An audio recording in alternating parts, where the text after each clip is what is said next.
people find out that I've been on Fools, the first question they always ask is, did you fool them? Tragically, the answer is no, and it hurts. As much as it is an honor just to be invited back, this time I really, really, really need to fool them. So, I've studied every act that's ever been on the show. I've examined my entire magic repertoire. I've even learned how to say the word repertoire. And I'm taking advantage of my experience as a theater performer. I've come up with a hook for my performance that is so bizarre, I think it will distract them, arouse their sympathy, and give me a great shot at fooling them. Penn and Teller, this time, I'm gonna fool you. I hope.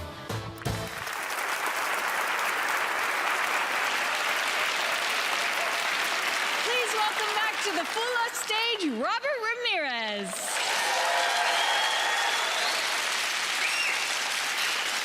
The last time I was on the stage, it was 3 years ago. I was young, I was careless, I was excited, and I didn't fool Penn and Teller that night. I was hurt. So, I've been living outside the stage door for the last 3 years, and I talked to every single performer who fooled you, and I studied their moves, I studied their techniques, I studied their methods. That way, I could figure out the secret to fooling you. So, when I'm done with my act tonight, and you ask, did you figure out my trick?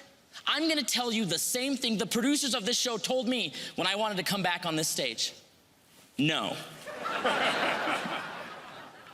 Now, you might call me a little bit crazy, but the bottom line is, the only result that I will accept tonight is that I fooled both of you. So, ladies and gentlemen, a round of applause for Penn and Teller as they join me on stage. Now, while I've been living outside for 3 years, I discovered that the magic that I needed to fool both of you was at my fingertips with my cell phone. So now, due to legal reasons, I can't say the kind of phone I have, but we'll just call it a fruit phone, and it'll make sense with that. So, I'm gonna fool you by using the calculator of the phone, my lucky number 7, and a little bit of magic. Watch the 7 furthest away from me.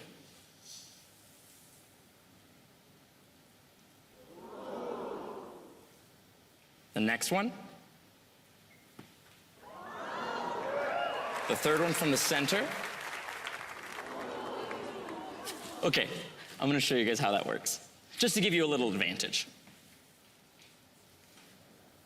That's just how you erase a number on this type of phone. Most people don't know that. Teller, you can go ahead and try just, see there's no buttons you have to push.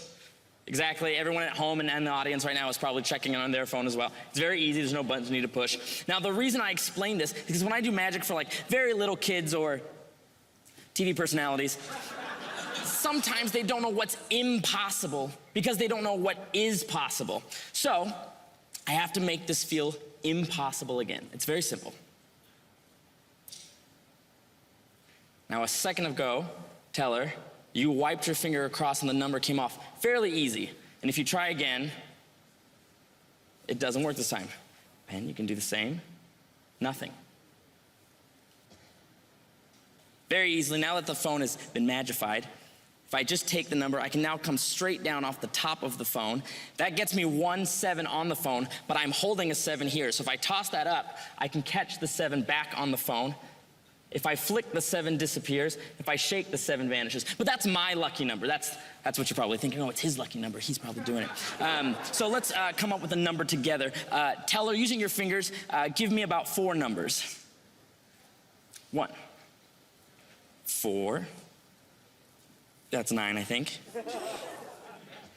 Well, that's weirder. Okay, 2. And Penn, will you just put in 2 or 3 numbers if you'd like?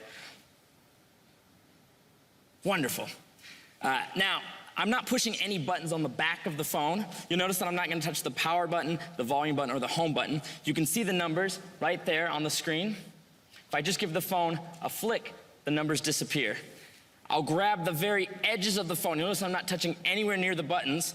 If I shake, the numbers come back. But it's because I'm moving the phone, it might be blurry for you. So I'm gonna do it one more time. I'm gonna keep very still and put my elbows on the table. And all I'm gonna do is blow. Numbers disappear. Once again, you still may be thinking, it's my phone, so there's probably something tricky about it. Pen, can I borrow your, do you have a fruit phone? I do. May I borrow have one your right in phone? my pocket. And would you like the calculator? Yes. Okay. Perfect, we're gonna use your phone. We're gonna put in a set of numbers together. Okay. So you pick any 4 digits you like. Okay. 2, 2, 5, 2, 5, 8, 8, 3. 2, 5, 8, 3. Perfect. Teller, do me a favor. Will you hit the clear button on the phone? Wonderful.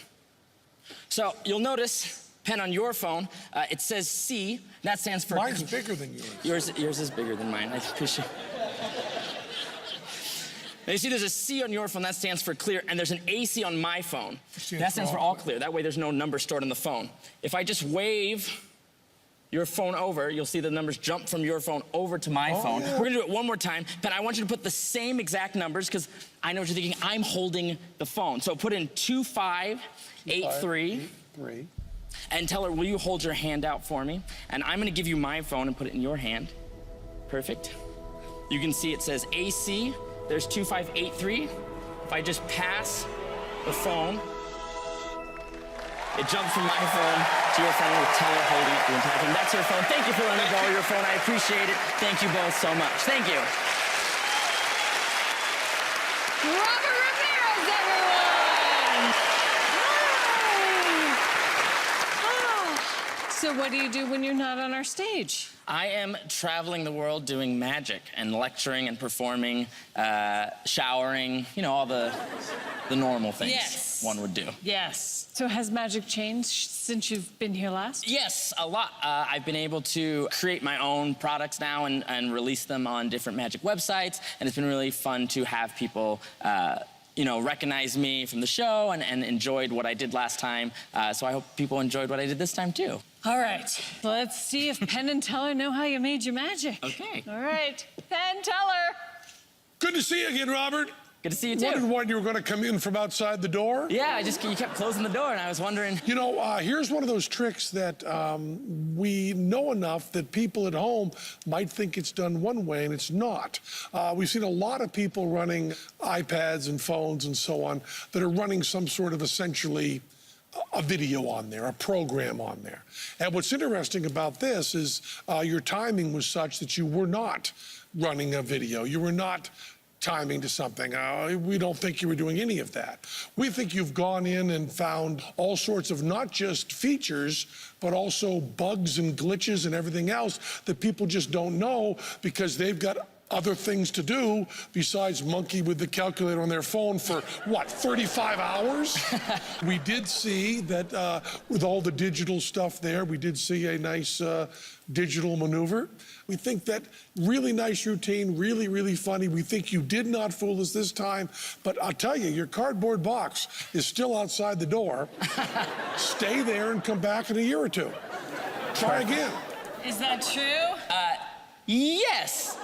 So... I just have like the last thing is the only thing my question because it's like that's not a glitch. Oh, you're right. Well, it was such a good routine that I was hoping we could take a screenshot of it, but I didn't get a chance to do that. But it was a wonderful routine. Perfect. Thank you.